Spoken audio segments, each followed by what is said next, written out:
Hello, I'm Sarah Hubbard and welcome to the latest edition of Braemar TV. We're here at the launch of the second Braemar Mountain Festival here in St Margaret's. More on that later, as well as a visit from Tam O'Shanter and a chat with one of Braemar's oldest and best loved residents. But first, news of an important initiative for Braemar and Upper Deeside.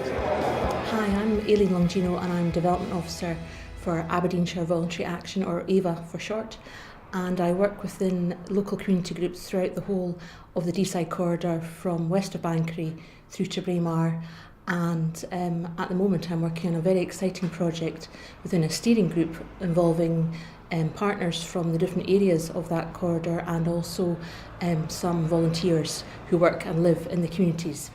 The project's called Young at Heart Deeside, and it's really aimed at older people who live between Aboyne, Ballater and Braemar and the surrounding areas to look at how we can join up the thinking a wee bit and connect the communities better. So we're looking at groups and events, activities, a whole programme of events really, which will involve not only the individuals who have their own established groups within those communities, but also to get Braemar coming to Aboyne and Aboyne coming to Braemar and Ballater, and really thinking about the bigger picture.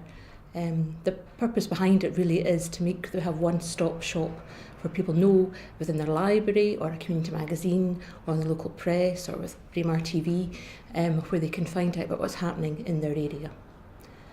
So we're at the stages of where the next step's going to be holding focal groups in those communities. There'll be one in Braemar, one in Ballater and one in Aboyne, and those are going to be happening sort of mid-April, where we're really wanting to get the community involved and to find out exactly what they want from this project. This project is going to hopefully run for many years.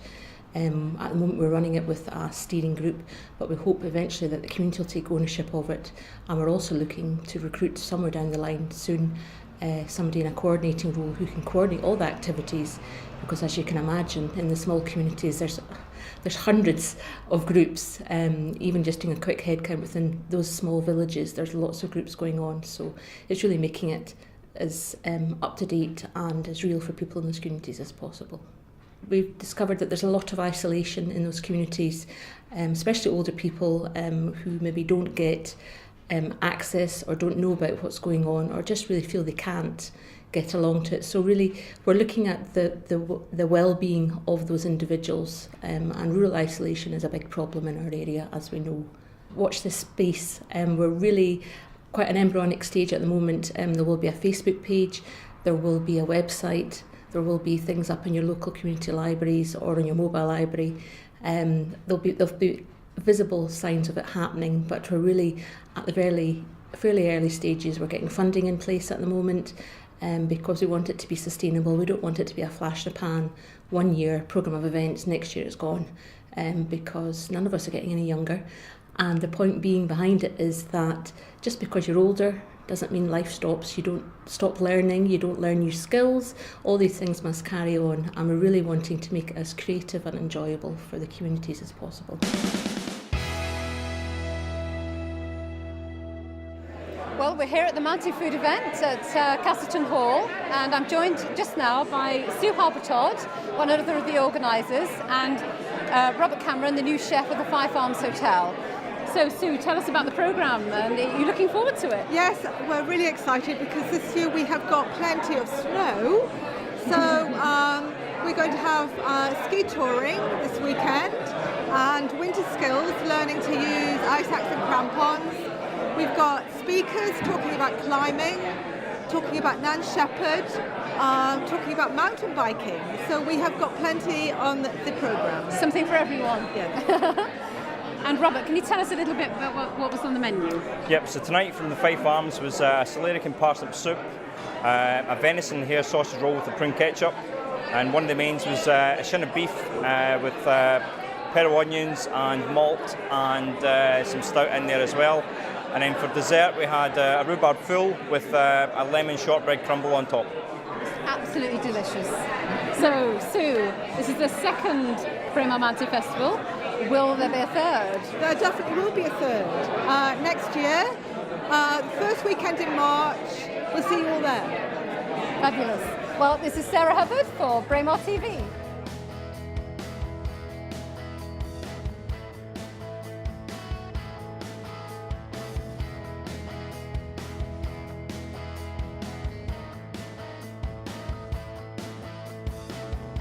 Because of the difficult travelling conditions, which everybody knows about, we've taken the decision to cancel this weekend's mountain festival, except for the evening events.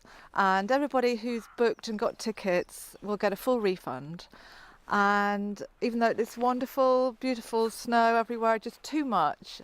And so we're going to have a rerun next year. So we'll see you the first weekend in March 2019.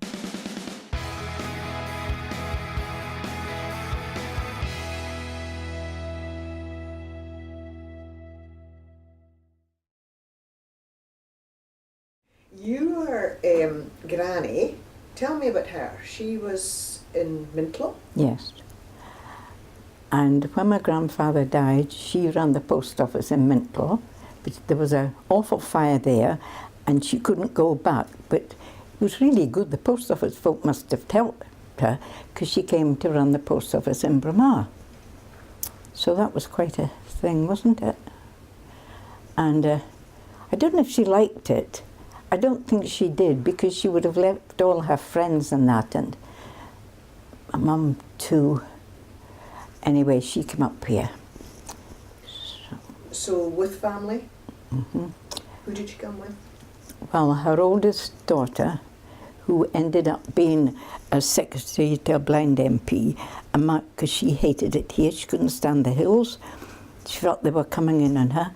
And Mum stayed here, and another two aunts stayed here until one went and ran an insurance company. So I don't know whether I missed out. I never got any of their brains, did I? So your mum's sisters left the village, but your mum stayed in Braemar? Well, the youngest one stayed, and she married the chap who came here to be a chemist. He was the old AR clerk. So that was quite funny too. And then Mum married my dad. And your dad was what? He was from Inverrye? Mildorich. He helped his father to do taxidermy for the royals up there. He was at the beck and call of the royals and that, you know, wanted him to drive. And Gladys Ewan's father was one of the chauffeurs up there. He'd come up from London with them. But Dad was there all the time. He had to teach the princesses to shoot and fish, play golf, dance, chauffeur them where they wanted to go, and MC the dances. So when Mum married him, she didn't have much of a life, though she could go to the balls with him, you see. So which royals were these then? Well, it was the Duke of Fife that my grandfather was taxidermist to, and then it was Prince Arthur of Connaught. So did you go to Inverrye school at that point? I wasn't. No. We left here when I was 6 months old because Princess Arthur wanted Dad down to Mitcham in Surrey with her, which wasn't a good move because Mum didn't know what she was in for, and I was only 6 months old and I bawled the whole time. So I was put into the kitchen so as the chauffeur, one of the chauffeur's wife would look after me. And it was no life for Mum and Dad because you were on call 24 hours. So it was funny, it was Prince Arthur's doctor said to my father, you know, you'll have to leave, your wife's going to have a nervous breakdown. So he just left. And then we just came, so I would have been two, I think, when we left there. So I don't know anything about it. And you never asked. It's my old aunt I got all this from. You never say, why did you come down or anything? But and where did you go after that? Well, we lived in London, Hendon, and the day that war broke out, we came up here, all of us, because we were near Hendon Airport. I think that was one of the first casualties of the war, one of our planes crashing into Beacon, Belisha Beacon thing. So it wasn't a Belisha Beacon or something. So we came up here to Myrtle. How old were you when you came up here? 12.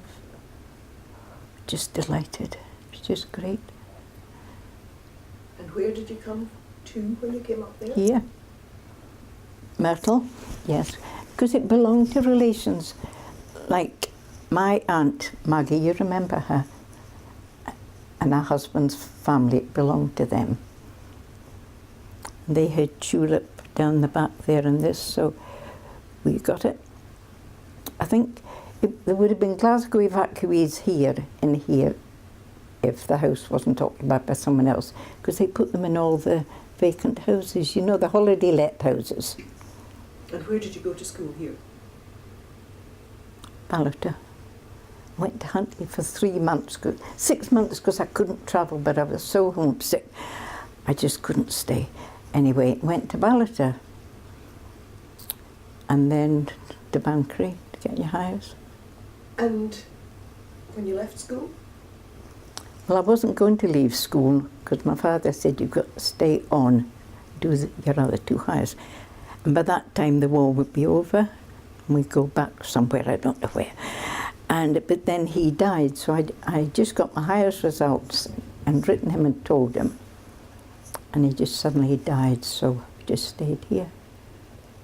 So did you go to dances here in the village? What was the entertainment in the village then? But I didn't get to all the dances because I had quite a lot of homework to do. And getting up early in the morning to get the 25 to 7 bus to Banchory, well, you would have done that. It was exhausting. No, the dances were great fun. Of course, it was Jock Morgan, Jockey, my uncle Jockey, Geordie Keir and Donald McDoo playing, and they could play everything, and the dances were just fantastic. And all these folk, the troops and the Naffy girls, they would have been going to Glasgow for their dances, you know, because they were Scottish regiments. And oh boy, they couldn't half dance. It was great. So was it good to be here? Oh yes. During the war? Mm-hmm. I would never, ever, ever leave. It's funny really, I made up my mind when I was 9. My dad took me up to my granny for a fortnight's holiday. And I made up my mind then I was going to go back to Inverrye as soon as I was old enough. I drove my parents mad because I kept looking at all their books about Scotland. Mind you, they were heartbroken at leaving too. I thought I'll go up to Inverrye. It's just like fairyland. Everybody speaks you and they're so kind. Oh dear. And my mum was worried sick because she thought, well, if she keeps it on like this, how on earth is she going to go up to Braemar and get a job in that? So after you finished school, what did you want to do? Stay in Braemar. I don't know. I didn't really know what I wanted to do. But I didn't want to leave Braemar anyway. But Jean Donald, do you remember her? Right. Their little boy was quite ill when it was born. So she asked my mum if I would push him out in the pram. Nobody else had to touch him. He was really been very ill. And of course her father was one of the businessmen who came and used the phone in the post office. So they were always quite pally, you know. And so I did that because Mum only got 2 and 6 a week for me as a war widow's pension. That was scandalous, wasn't it? But Jean Donald gave me 5 shillings a week for pushing out this. I hadn't to take him anywhere apart from me. Oh, and he was such a lovely boy. And then when my dad died, Jean's father-in-law said, what was I going to do? I said, well, I didn't know what I was going to do. And I was good. I said, right, I'm going to go to Glasgow and do a business course because I didn't have shorthand typing. And I was to stay with an aunt and uncle. And he said, right, he said, you're not, I was going to look for a job and go to night classes. And he said, there's nobody I like is going to end up walking the streets in Glasgow in the war. It was full of Americans and it was a blackout. Spoil sport, wasn't he? So he let me off every afternoon. I went to his office, oh, and he was lovely, and he let me off every afternoon to go to the business college. And he paid for it too. It was lovely. So I stayed there for a couple of years, but I was so homesick. And then you came back to Braemar? And I had applied to be a nurse.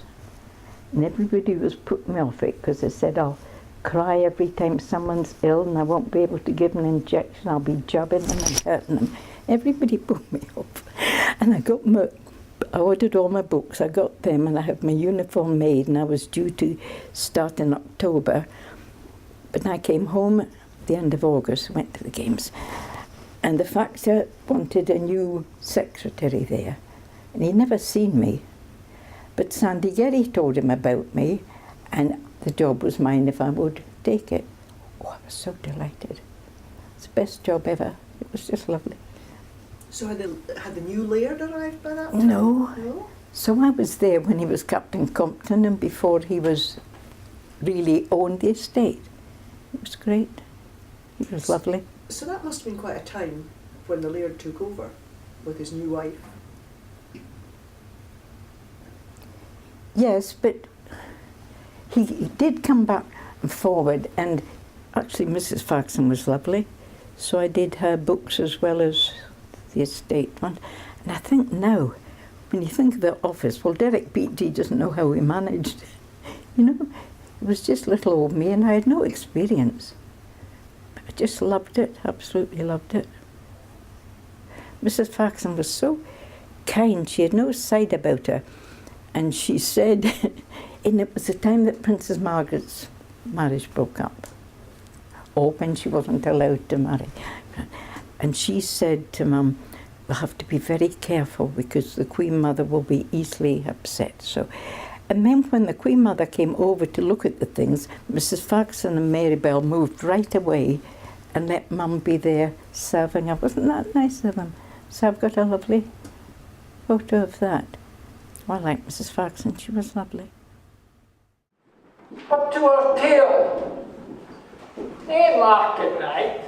Tam had got planted on Courright, fast by the end golden lees and finally with recent slaps and pranked the Ziley, and at his elbow, Suitor Johnny, his ancient, trusted, druthy crony. Tam loved him like a very brother. They had been fool for weeks together. And I'm pale as death. Oh, I'm half a week and I feel that seek.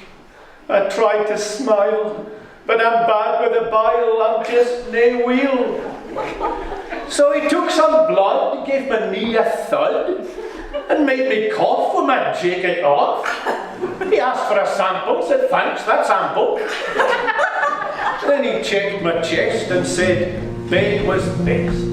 Here's a healthy resolution, likewise the Eliza's one. Here's a healthy the butler home and throws, and the diamond ship o' fate. We wear the trousers o' the white, the jackets o' the blue. When we return to Peterheath, we'll hae sweet hearts and new, and it's cheer up, lads. Let your hearts never fail, for the bonny ship, the diamond, goes fishing for the whale.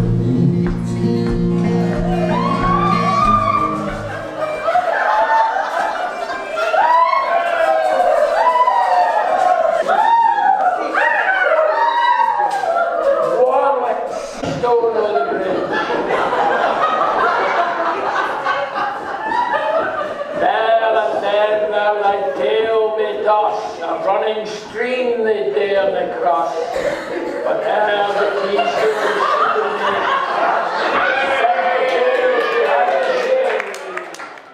But I'm still nae wheel. I've a gland that swells. I get dizzy spells and ringing bells.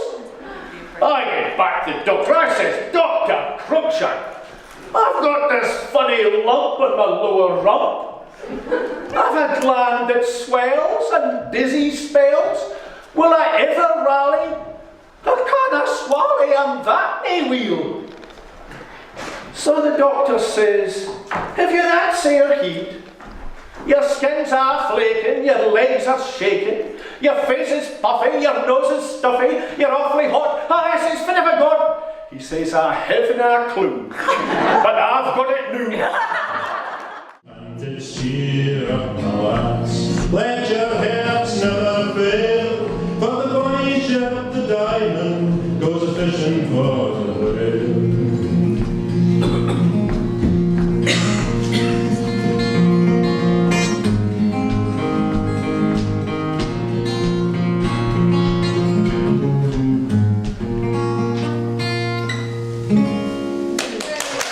Well done everyone for organising that event. But of course there's plenty more going on in the village, at Braemar Gallery, the Village Hall and of course here in St Margaret's.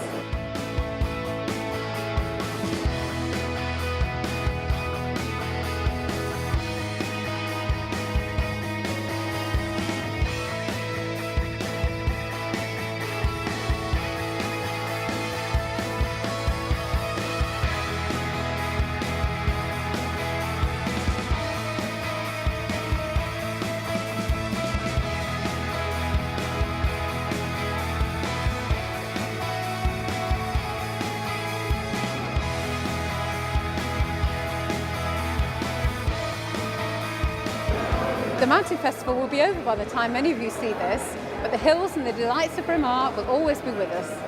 So do come along and visit. From me, Sarah Hubbard, bye-bye.